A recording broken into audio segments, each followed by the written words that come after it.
استاذ قرآن पाक की एक आयत से मुतल्लिक सवाल पूछना है कि आपको पता है कि पहले एक फ्लैट अर्थ का तस्वुर भी दुनिया के अंदर राइज रहा है एक ज़माने में काफ़ी पहले। तो एक एतराज़ ये सामने आता है कि जो सूरह कहफ की आयत है कि हत्ता इज़ा बलगा मगरिब शम्स और हत्ता इज़ा बलगा मशरिक शम्स मतलाई शम्स। तो उसके बारे में कहा जाता है कि माज़अल्लाह क्योंकि फ्लैट अर्थ का तस्वुर उस ज़माने में राइज था, तो कुरान की ये ताबीर असल में उसी की तहत सामने आई है कि वो एक मगरिब की समत में आखिरी किनारे तक पहुंच गया जुल्करनैन, और मशरिक की समत में भी आखिरी किनारे तक पहुंच गया।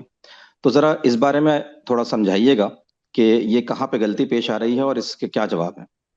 ये बारहा बताया जा चुका है कि कुरान मजीद अदब के उस्लूब में बात करता है। जो असालीब हम आम जुबान में इख्तियार करते हैं उन्हें ही वो इख्तियार करके अपना नुक्ता नज़र बयान करेगा। अब हम में से हर आदमी जानता है कि ना कोई हकीकी मगरिब है, ना कोई हकीकी मशरिक है। हर आदमी जानता है कि सूरज गुरूब ही नहीं होता। लेकिन क्या हमने अदब की ज़ुबान में ये सब चीज़ें तर्क कर दी हैं? ऐसा नहीं है। अदब की ज़ुबान तो क्या, रोज़मर्रा की ज़ुबान है। यानी अभी मैं अगर निकाल कर देखूं कि आज मगरिब की नमाज किस वक्त होगी या फजर की नमाज किस वक्त होगी, तो मुझे बताया जाएगा कि उसमें तुलूए आफताब कब होगा और यही अल्फाज इस्तेमाल किए जाएंगे, और गुरूब आफताब किस वक्त होगा यही अल्फाज इस्तेमाल किए जाएंगे। तो वहाँ जुल्करनैन का एक सफ़र ज़ेर बहस है। उस सफ़र में उसके हवाले से यानी उसका जो तासुर है उसको सामने रखकर अदब की ज़ुबान में गुफ्तगू की जा रही है, यानी वही ज़ुबान जो हम रोज़मर्रा बोलते हैं। वहाँ ये चीज़ ज़ेर बहस ही नहीं है कि मगरिब क्या है और मशरिक क्या है या उसका साइंसी बयान है। उस तरह तो अल्लाह ताला ने रब्बुल मशरिकैन वल मगरिब है, रब्बुल मशारिक वल मगारिब, और इस तरीके से बता दिया है कि ये तो दर हकीकत इंसानों के वज़ा करदा अल्फाज हैं, और उनको भी उनकी वसअतों के साथ अल्लाह ताला ने परवरदिगार के हवाले से इस्तेमाल फरमाया है। किसी मौके पर अगर किसी बड़ी गलती की तरफ तवज्जो दिलानी हो तो कुरान मजीद अगर उसके मज़हब पर असरात पड़ रहे हो तो किसी चीज़ की तरदीद करता है, वरना आम ज़ुबान में जो तरीके इख्तियार किए जाते हैं वही हमेशा इख्तियार करता है। उस्ताद ये बात तो बिल्कुल वाज़ेह हो गई है और आपने बारहा इसकी इस्लाह भी की है। इसमें उस्ताद एक चीज़ ये बताइएगा कि जब वो मगरिब की जानिब गए हैं तो वहां पर तो सामने क्योंकि समंदर आ गया, तो कुरान ने ये बयान किया है कि उनको महसूस हुआ कि सूरज वहां पे गुरूब हो रहा है। लेकिन जब उनका सफर मशरिक की जानिब हुआ है तो वहां पर कुरान ये फरमाता है कि जब वो तुलुए शम्स की जगह पर पहुंचे। इससे असल में क्या मुराद है, क्योंकि मशरिक में उनका सफर जो आमतौर पर कहा जाता है वो बलख का इलाका या कंधार का इलाका है, और उस जगह पे कोई समंदर तो नहीं मिलता। तो इससे मुराद क्या है कुरान पाक की। ये इस मामले में बहुत कम तारीखी मालूमात है, बल्कि उनके बाद सफ़रों के बारे में तो ये मालूम होता है कि बहुत इबहम है। लिहाजा कुरान मजीद के बयान को सामने रख कर हम ये अंदाज़ा कर सकते हैं कि दोनों जानिब वो समंदर ही के करीब पहुँचे हैं।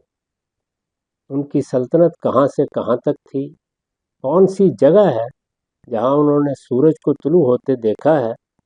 हमने खुद बारहा सूरज को तुलू होते देखा, यानी सूरज के तुलू को तो आप जहाँ जहाँ समंदर मौजूद है वहाँ इसी तरह देख सकते हैं। बज़ाहिर यही लगता है कि वो ऐसी ही किसी जगह पहुँचे। उसके लिए तारीखी तहकीकात करनी चाहिए। कुरान मजीद ने अपने बयान में मैंने अर्ज़ कर दिया कि उसी तासुर को पेश नज़र रखा है जो मुझे, आपको और जुल्करनैन को हर जगह यकसा होगा। यानी हम ये कहेंगे जापान के बारे में कि वो सूरज के तुलू की ज़मीन है, जी। तो ज़ाहिर है कि ये हम किस मफ़हूम में कह रहे हो, ये कोई साइंसी बयान नहीं हो। उस्ताद ये बात तो वाज़ेह है, लेकिन अगर हम उनके सफर को देखें और उनको फिर हम उस जगह तक तारीखी तौर पे भी तहकीक करना चाहें, तो वो बहुत दूर का इलाका, जैसा आपने जापान की तरफ इशारा किया है, तो फिर तो उनका सफर या तो वहां तक होना चाहिए तब तुलु सूरज का उस तरफ से होता है। अदरवाइज अगर मकरान का इलाका भी लिया जाए तो वहां पे सूरज गुरूब होता है समंदर में, वहां पे सूरज तुलु नहीं होता। तो कुरान ने तो इस आयत में ये बात बयान ही नहीं की ना कि उन्होंने सूरज से तुलु होते हुए देखा। वो तो कुरान ये बयान कर रहा है बस कि उन्होंने वहां पे सूरज को तुलु होते हुए देखा है। तो क्या ये जरूरी है कि ये समझा जाए कि सामने कोई समंदर आ गया है जिससे उनकी जो मुहिम है वो रुक गई है। नहीं, बज़ाहिर ये लगता है कि जैसे उन्होंने مغرب الشمس کو دیکھا ہے، اسی طرح سے دیکھا ہوگا، کیونکہ انسان افق سے سورج کو ابھرتے ہوئے دیکھ کر بھی یہ بات کہہ سکتا ہے، لیکن اگر اس کے آگے زمین ہے تو پھر جی یہ اسلوب موضوع نہیں لگتا۔ تو اسلوب کو سامنے رکھ کر بظاہر یہی لگتا ہے کہ دونوں جانب سمندری کے ساتھ معاملہ ہوا ہے، یا کسی بڑے بحیرہ میں یا کسی بڑی جھیل میں بھی یہ معاملہ ہو سکتا ہے۔ یہاں ہم نے دیکھا ہے کہ ایسی بڑی بڑی جھیلیں موجود ہیں جن میں آدمی چلا جائے تو پوچھنا پڑتا ہے کہ یہ سمندر ہے یا نہیں ہے، تو نہیں کہا جا سکتا کہ اس وقت کیا صورتحال پیش آئی ہے۔ یہ لیکن میرے نزدیک تاریخ کا موضوع ہے، اور تاریخ کے لحاظ سے اللہ آپ کو توفیق دے یا کسی کو، تحقیق کرتے رہیے اور ان کے سفروں کو بھی متعین کرتے رہیے۔